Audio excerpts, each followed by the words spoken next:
Comment arrêter de penser à une personne qui ne t'importe pas? Fais cela, et tu ne penseras plus à elle. Dans cette vidéo, nous allons approfondir un sujet qui, je le sais, te cause une perte de paix mentale.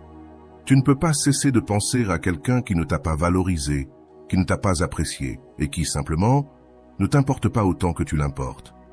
Ce problème peut sembler être un cycle sans fin, une répétition constante de pensées qui te maintiennent coincé dans une situation nuisible. Ici, tu ne découvriras pas seulement pourquoi ton esprit s'accroche à cette personne, mais tu apprendras également une approche pratique, soutenue par la psychologie, qui t'aidera à tourner la page, à laisser cette personne derrière et à commencer à vivre avec une liberté émotionnelle. Mais attention, ce n'est pas une vidéo ordinaire où l'on te dit simplement de cesser de penser à elle. Ici, nous allons au fond de ce qui se passe vraiment en toi. Je vais t'apprendre exactement quoi faire pour ne plus penser à cette personne pour toujours. Tu obtiendras des outils pratiques que tu pourras appliquer immédiatement. Et si tu les suis correctement, ils t'aideront à te libérer du poids de quelqu'un qui n'a pas su t'apprécier. La promesse que tu obtiendras après avoir regardé cette vidéo, à la fin, tu auras appris à libérer ton esprit de ces pensées qui te tourmentent, celles qui te font te demander pourquoi cette personne ne t'a pas valorisé, ce que tu as fait de mal, ou si un jour elle te recherchera à nouveau. Je te promets non seulement que tu cesseras de penser à cette personne, mais aussi que tu retrouveras le contrôle sur ton esprit et tes émotions. Tu te sentiras plus fort, plus libre et prêt à ouvrir un nouveau chapitre de ta vie, où tu ne seras plus enchaîné au passé. Alors, comment allons-nous y parvenir? Nous allons suivre une approche étape par étape. Nous commencerons par comprendre pourquoi tu continues à penser à cette personne. Nous explorerons comment fonctionnent tes émotions et ton esprit dans ces situations. Enfin, nous verrons quoi faire pour mettre un terme à ce cycle de pensée. Donc, si tu te sens prêt à laisser derrière toi cette personne qui ne t'a pas valorisé, reste avec moi, car ce que tu vas apprendre ici pourrait tout changer pour toi. Pourquoi continues-tu à penser à cette personne? La première chose que tu dois savoir est que ton esprit ne cherche pas à te punir. Le fait que tu continues à penser à cette personne ne signifie pas que tu es faible ou qu'il y a quelque chose de mal en toi. C'est un processus complètement normal lorsque tu as investi des émotions dans quelqu'un. Mais voici le piège. Ton cerveau est programmé pour essayer de résoudre des problèmes. Et dans ce cas, la relation ratée ou le désintérêt de l'autre personne est quelque chose que ton esprit essaie encore de résoudre. Cela crée un cycle où tu continues à réfléchir à ce qui s'est passé, essayant de comprendre pourquoi elle ne t'a pas valorisé et comment tu aurais pu faire quelque chose de différent. C'est la principale raison pour laquelle tu ne peux pas cesser de penser à cette personne. Il ne s'agit pas tant de l'amour ou du manque que tu ressens pour elle, mais plutôt du fait que ton cerveau est bloqué sur un problème sans solution. Ton esprit recherche une clôture, une conclusion à cette histoire. Mais comme l'autre personne n'est pas prête à te donner cette clôture, ton esprit continue de ressasser le passé à la recherche de réponses. L'attachement émotionnel que tu maintiens joue ici un rôle important. Lorsque nous sommes dans une relation ou que nous ressentons quelque chose de fort pour quelqu'un, nous générons ce que nous pourrions appeler une empreinte émotionnelle. Cette empreinte ne disparaît pas facilement, même si la personne ne nous valorise pas. Le psychologue John Bowlby, connu pour sa théorie de l'attachement, expliquait que les êtres humains sont programmés pour former des liens émotionnels, et ces liens sont difficiles à rompre, surtout lorsque nous n'avons pas obtenu ce que nous attendions de cette relation. Et voici quelque chose de clé. Le manque de réciprocité ou de valorisation te laisse dans un état d'incomplétude. Lorsque tu ne reçois pas ce que tu attendais ou méritais dans cette relation, tu restes avec une sensation de vide, et ton esprit reste connecté à cette personne, essayant de combler ce vide. C'est l'une des principales raisons pour lesquelles tu ne peux pas lâcher prise. Il ne s'agit pas tant de l'amour que tu avais, mais plutôt de l'absence de clôture et de réciprocité émotionnelle. Le phénomène psychologique que tu dois connaître est appelé l'effet Zeigarnik. C'est une tendance de notre esprit à se souvenir plus intensément des tâches ou situations qui sont restées inachevées. Si tu y réfléchis, cette relation qui n'a pas fonctionné et où tu n'as pas été valorisé est une situation inachevée pour toi. C'est comme si ton esprit repassait constamment cette tâche sans fin, en essayant de trouver une solution. C'est pourquoi, même si tu sais que cette personne ne t'apprécie pas, tu continues à penser à elle. Ton cerveau continue à chercher à résoudre ce mystère, et tant que tu ne trouveras pas une clôture émotionnelle, qu'elle vienne de toi ou d'une action que tu entreprends, tu resteras piégé dans ce cycle. Mais voici ce qui est similaire. Tu as le contrôle de donner cette clôture. Tu n'as pas besoin que l'autre personne t'apprécie ou te donne les réponses que tu cherches. Tu peux créer ta propre clôture émotionnelle. Et c'est exactement ce que nous allons voir dans cette vidéo. Nous avons déjà parlé de pourquoi tu continues à penser à cette personne. Ton esprit est piégé dans un cycle de résolution de problèmes et ton attachement émotionnel reste vivant, en partie parce que tu n'as pas obtenu cette clôture dont tu as tant besoin. Mais maintenant, il est temps de parler de l'essentiel. Comment briser ce cycle et libérer ton esprit une bonne fois pour toutes? La première chose que tu dois comprendre, c'est que les pensées ne disparaissent pas toutes seules. Ce n'est pas suffisant de désirer cesser de penser à quelqu'un. Si c'était si facile, tu l'aurais déjà fait. C'est comme essayer de ne pas penser à un éléphant rose. Si je te dis de ne pas penser à un éléphant rose, la première chose que tu feras sera de t'en imaginer un. C'est ainsi que fonctionne notre esprit. Par conséquent, la clé n'est pas simplement de cesser de penser à cette personne, mais de remplacer ces pensées par quelque chose de plus efficace. C'est ici qu'intervient la technique clé qui t'aidera à y parvenir. Redirige ton attention consciente. Lorsque tu continues à penser à quelqu'un qui ne t'a pas valorisé, ce que tu fais, en essence, c'est permettre à ton esprit de donner trop d'importance à cette personne. Tu te demanderas comment tu peux arrêter de faire cela. La clé est de rediriger ton attention consciente. Selon le psychologue Daniel Kahneman, auteur de Thinking Fast and Slow, l'esprit a deux façons principales de traiter l'information. La pensée rapide, qui est automatique et émotionnelle, et la pensée lente, qui est consciente et rationnelle. En ce moment, ta pensée rapide est piégée dans une réaction émotionnelle, se remémorant constamment cette personne. Mais tu peux activer ta pensée lente, consciente, et changer le focus vers quelque chose de plus constructif. C'est quelque chose que Eckhart Tolle, auteur de Le pouvoir du moment présent, mentionne souvent. Il dit que les pensées sont comme des nuages. Si tu restes piégé en elles, tu te perds dans une tempête. Mais si tu prends le contrôle, tu peux observer ces pensées sans les laisser te dominer. Le premier pas est de prendre conscience chaque fois que tu penses à cette personne. Ce n'est pas facile car ces pensées semblent venir automatiquement, mais si tu t'entraînes à les noter peu à peu, tu commenceras à voir le schéma. Arrête le cycle avec une interruption consciente. La deuxième technique que je te propose est ce que nous appelons l'interruption consciente. Chaque fois que tu remarques que ton esprit commence à divaguer vers cette personne, interromps cette pensée sur le champ. Tu peux le faire littéralement en te disant « Stop ». C'est ici que ton attention consciente prend le contrôle. Ce que nous faisons, c'est interrompre le cycle automatique de pensée. Une fois que tu parviens à stopper ce cycle, tu peux remplacer cette pensée par une affirmation positive sur toi-même ou simplement te concentrer sur une autre activité qui te fait te sentir bien. La psychologue spécialiste en réduction de stress explique dans son livre The Stress Solution que nos émotions sont profondément connectées à nos pensées automatiques. Mais nous pouvons réentraîner notre cerveau pour que ces pensées cessent d'avoir le même poids. Ce n'est pas un entraînement. En arrêtant ces pensées répétitives et en les remplaçant par d'autres actions ou pensées, peu à peu, nous affaiblissons le pouvoir que cette personne a sur notre vie. Maintenant, une des raisons pour lesquelles tu continues à penser à cette personne est que, comme nous l'avons dit précédemment, ton cerveau sent que la situation est restée inachevée. C'est ici que les rituels de clôture émotionnelle entrent en jeu, une technique que de nombreux psychologues recommandent à leurs patients. Tu n'as pas besoin d'une confrontation physique ou d'une conversation avec cette personne, mais tu as besoin de quelque chose de symbolique qui représente la clôture que tu n'as pas obtenue. Le psychologue suggère d'écrire une lettre à la personne qui ne t'a pas valorisé, exprimant tout ce que tu ressens, mais sans intention de l'envoyer. Cette lettre est pour toi, afin que tu libères toutes ces émotions inexprimées et que tu te donnes la permission de clore ce cycle. Ensuite, tu peux brûler la lettre ou la déchirer, ce qui symbolise que ce chapitre est arrivé à sa fin.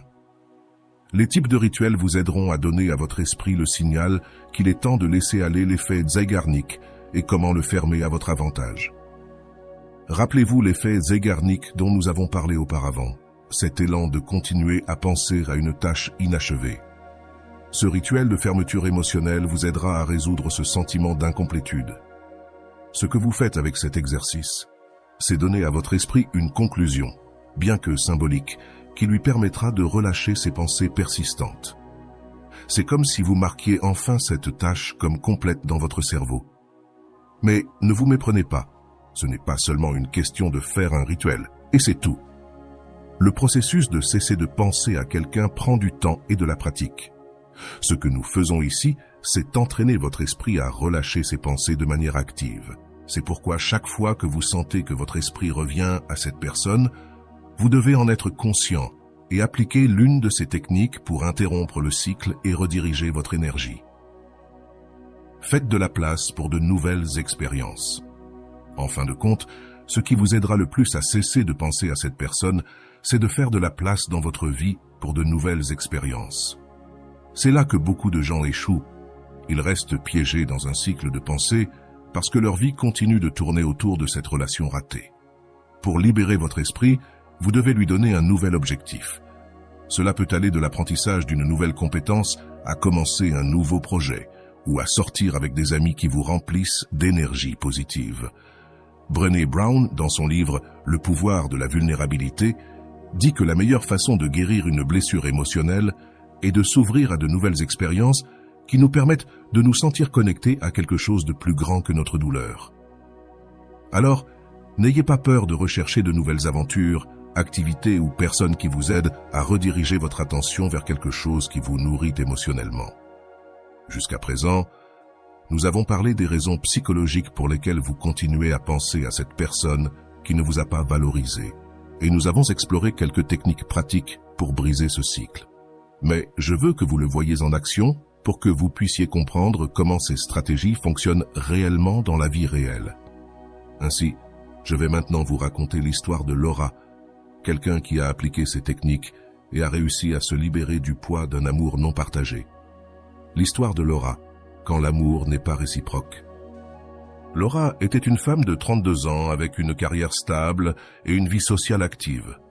Cependant, dans sa vie amoureuse, les choses n'allaient pas si bien. Elle avait passé les 2 dernières années dans une relation avec Martin, un homme qui, à première vue, semblait parfait. Il était charismatique, amusant, et au début, la relation était tout ce dont Laura avait rêvé. Mais avec le temps, les choses ont changé. Martin a commencé à s'éloigner, de plus en plus occupé par son travail et ses propres intérêts. Les conversations profondes sont devenues moins fréquentes, les sorties en couple ont commencé à se raréfier, et quand ils étaient ensemble, Laura sentait qu'il ne la regardait plus avec les mêmes yeux. Bien que Martin n'ait jamais été cruel ni direct, Laura pouvait sentir comment l'intérêt s'évanouissait. Elle savait au plus profond de son être qu'elle n'était plus sa priorité. La douleur de se sentir invisible dans une relation a envahi Laura. Elle se sentait piégée dans un cycle de pensée, se demandant constamment ce qu'elle avait mal fait, pourquoi Martin avait cessé de s'intéresser à elle, ce qu'elle pouvait faire pour attirer à nouveau son attention. Pendant des mois, elle a continué à chercher des signes que les choses pourraient redevenir comme avant, mais ces signes n'ont jamais été au rendez-vous. Un jour, après une dispute où Martin a admis qu'il avait besoin d'espace, Laura a décidé qu'elle ne pouvait plus continuer ainsi. Elle l'aimait, oui, mais elle réalisait que cet amour n'était pas réciproque de la manière qu'elle méritait. Cependant, malgré sa décision de mettre fin à la relation, Laura ne pouvait s'empêcher de penser à lui. Chaque nuit, elle se retrouvait à revivre des conversations, cherchant dans son esprit les moments où tout avait commencé à mal tourner. C'est à ce moment-là que Laura a compris que quelque chose devait changer. Elle avait entendu une amie parler des techniques de redirection de l'attention consciente et de rituels de fermeture émotionnelle. Elle a donc décidé d'essayer. La première étape, interrompre le cycle des pensées. Laura a commencé à appliquer la technique d'interruption consciente chaque fois que Martin apparaissait dans son esprit. Au début, ce n'était pas facile. Son cerveau était habitué à divaguer vers les souvenirs de sa relation avec Martin. Mais chaque fois qu'elle sentait ses pensées émerger, elle se disait à elle-même « Stop !» Parfois, elle le disait même à voix haute. Un simple acte d'interrompre le cycle de pensée lui a donné un premier répit. Les premiers jours ont été un défi. Laura s'est rendue compte à quel point elle pensait souvent à Martin, même dans les moments les plus inattendus, comme en cuisinant ou en marchant dans la rue. Mais avec le temps, en interrompant ses pensées de manière consciente, elles ont commencé à perdre de leur force. C'était comme si son esprit commençait à s'habituer à ne plus penser à lui. Automatiquement, le rituel de clôture émotionnelle s'est installé. Après quelques semaines de pratique de l'interruption des pensées, Laura a décidé qu'il était temps de passer à l'étape suivante, un rituel de clôture émotionnelle. Elle s'est assise à son bureau avec une feuille de papier et un stylo et a commencé à écrire une lettre à Martin. Dans cette lettre, elle ne s'est pas retenue. Elle a écrit tout ce qu'elle avait ressenti, toute la douleur qu'elle avait gardée en silence, mais aussi ce qu'elle avait appris de la relation. En finissant la lettre, Laura a ressenti un mélange de soulagement et de tristesse. Elle ne comptait pas envoyer cette lettre, elle le savait, mais elle avait réussi à exprimer tout ce qui la tourmentait. Cette nuit-là, elle a allumé une bougie sur son balcon et a brûlé la lettre. Alors que les flammes consumèrent le papier, elle a senti qu'une partie de cette douleur se dissipait aussi. Remplir le vide avec de nouvelles expériences a été une étape suivante importante. Après avoir effectué le rituel, Laura a pris une autre décision: remplir l'espace que Martine avait laissé avec de nouvelles expériences. Elle a commencé à s'inscrire à des cours de poterie. Quelque chose qu'elle avait toujours voulu faire mais qu'elle avait reporté pendant la relation. Elle a également commencé à sortir plus avec des amis et peu à peu, sa vie a commencé à se remplir de nouvelles connexions et d'activités qui lui apportaient de la joie. Chaque fois que son esprit revenait à Martin, Laura appliquait les techniques qu'elle avait apprises. Elle interrompait les pensées, se rappelait le rituel de clôture qu'elle avait fait et redirigeait son attention vers les choses qui comptaient vraiment dans sa vie. Le processus était lent, mais constant. Jour après jour, les pensées sur Martine sont devenues moins fréquentes, jusqu'à ce qu'un jour, elles ne prennent simplement plus la même place dans son esprit. Ce que Laura a appris de tout cela, c'est qu'il ne s'agissait pas seulement d'arrêter de penser à Martin, mais de reprendre le contrôle de sa propre vie. En cessant de centrer son attention sur quelqu'un qui ne la valorisait pas, elle a découvert de nouvelles passions, de nouvelles amitiés et une nouvelle version d'elle-même qu'elle n'avait pas vue depuis longtemps.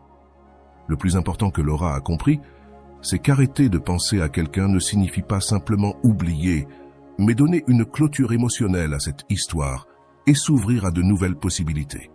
Et c'est exactement la promesse de cette vidéo. Tu peux aussi faire la même chose. Si tu appliques ces techniques, tu peux te libérer de cette personne qui ne t'a pas valorisé. Et surtout, tu peux te sentir de nouveau libre et complet. Dans la prochaine partie, nous allons faire une analyse de la manière dont Laura a géré chaque étape du processus et comment tu peux faire de même. Fais attention, car ces détails sont essentiels pour que tu puisses également te libérer de ces pensées et commencer à construire une nouvelle réalité pour toi. Nous nous voyons dans le prochain bloc. Analyse de l'histoire de Laura. Comment elle a géré chaque étape. Maintenant que tu connais l'histoire de Laura, nous allons décomposer étape par étape comment elle a réussi à cesser de penser à Martin, quelqu'un qui ne l'a clairement pas valorisé. Cette analyse t'aidera à mieux comprendre comment tu peux appliquer ces mêmes techniques dans ta vie pour obtenir des résultats similaires. Étape 1. Reconnaître que la situation ne changera pas.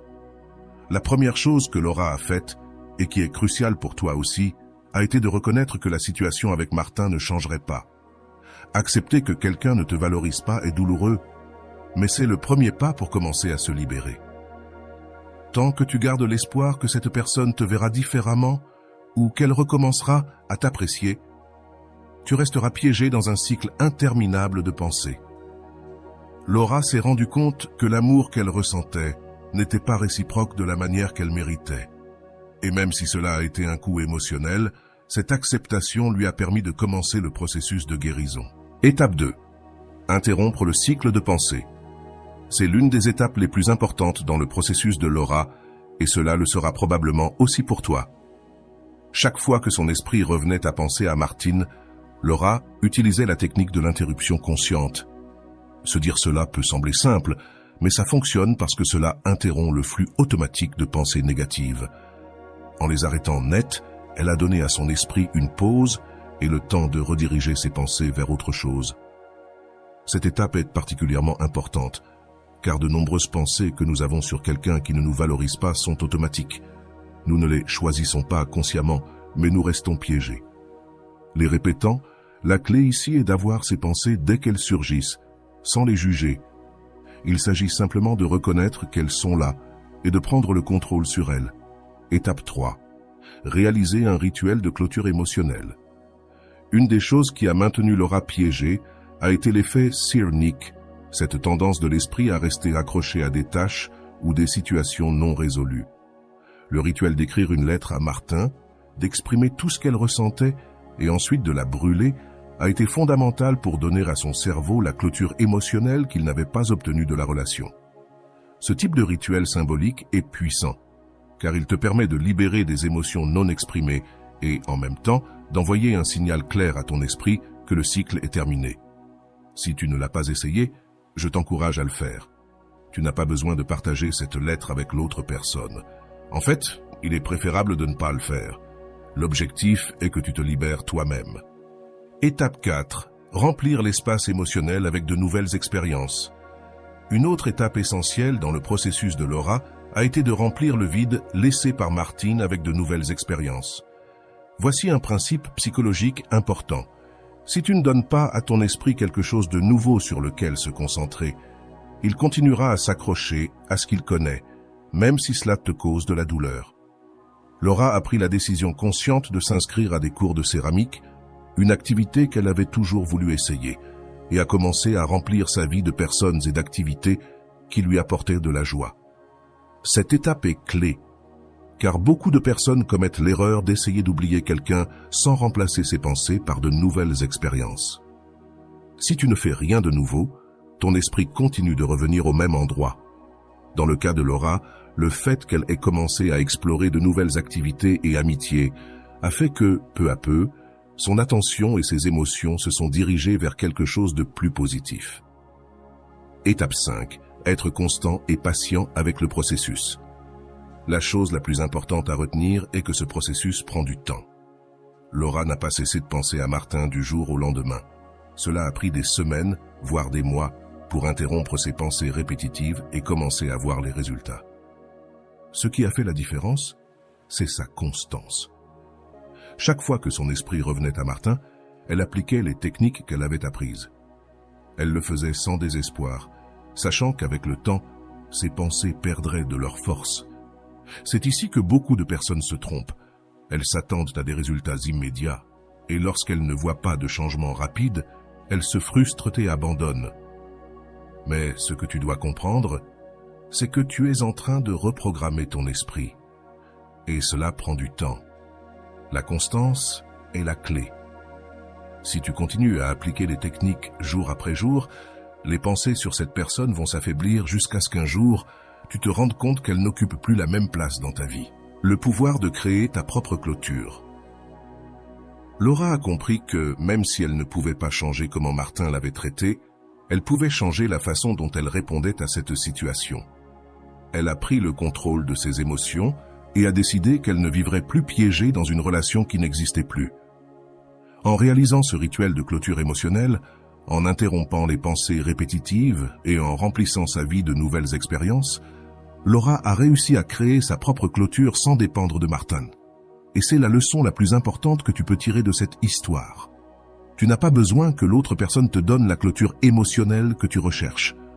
Tu n'as pas besoin d'être valorisé ou qu'elle revienne vers toi pour pouvoir avancer. Tu peux prendre le contrôle. Tu peux décider quand il est suffisant. Et, quand tu le feras, tu commenceras à te sentir plus libre, plus en paix et prêt à t'ouvrir à de nouvelles opportunités. Maintenant, c'est à ton tour. As-tu traversé une situation similaire à celle de Laura? Est-ce que tu trouves difficile de ne plus penser à quelqu'un qui ne t'a pas valorisé? J'aimerais que tu partages ton expérience dans les commentaires. Dis-moi quelle technique tu as essayé ou quelles questions tu as, et je serai heureux de t'aider. Souviens-toi, c'est un processus, et chaque petit pas que tu fais te rapproche davantage de la liberté émotionnelle. Partage ton histoire, réfléchis à ton expérience, et n'hésite pas à demander si tu as besoin d'orientation.